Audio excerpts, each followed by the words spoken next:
Pendant longtemps, transférer de l'argent à l'international a été un processus lent, coûteux et complexe.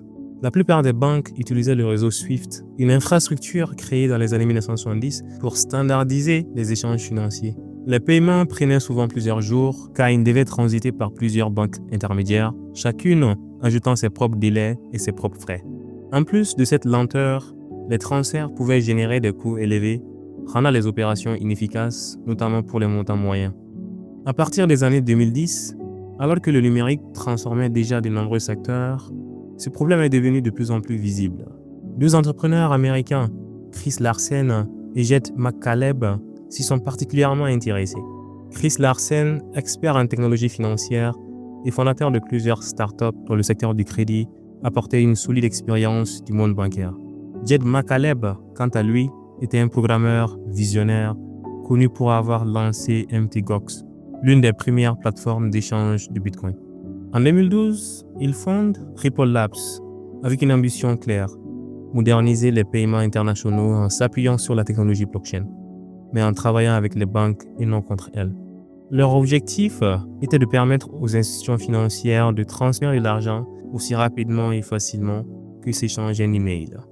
Pour réaliser cette vision, Ripple Labs développe RippleNet, un réseau destiné aux banques et aux prestataires de paiement pour accélérer et sécuriser les transferts transfrontaliers. Pour rendre RippleNet encore plus efficace, il crée également XRP, un actif numérique conçu pour servir de pont entre différentes devises. Le fonctionnement est simple. Une banque peut convertir une somme en XRP, envoyer ses XRP à l'autre bout du monde en quelques secondes, puis les reconvertir dans la devise locale. Cette méthode réduit considérablement les délais de traitement et les coûts liés aux conversions de devises multiples et aux banques intermédiaires.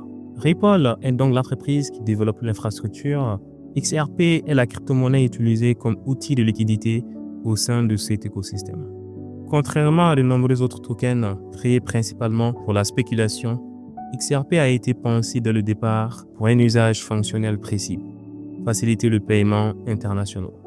D'un point de vue technologique, XRP repose sur une architecture différente de celle de Bitcoin ou d'Ethereum.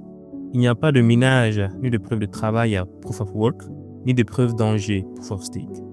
Ripple utilise un mécanisme de consensus appelé Unique Node List, UNL.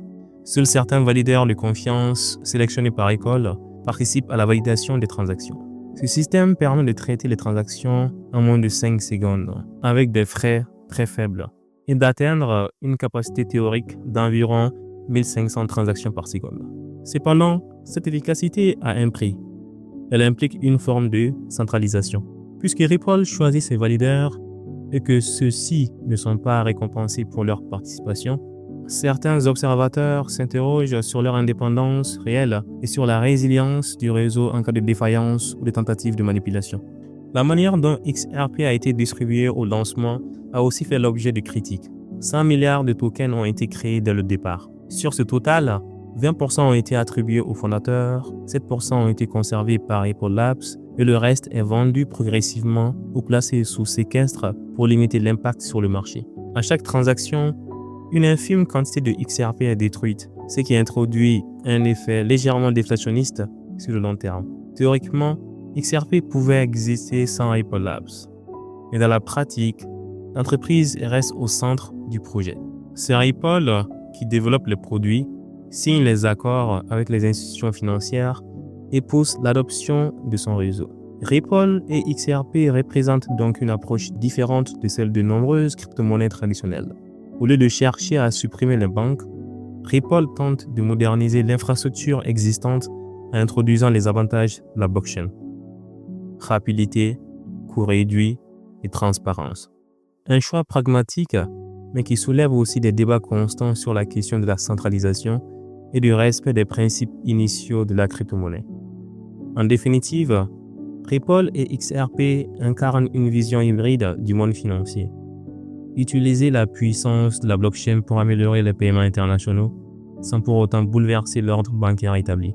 En misant sur la collaboration avec les institutions financières plutôt que sur leur remplacement, Ripple propose une solution rapide, économique et fonctionnelle.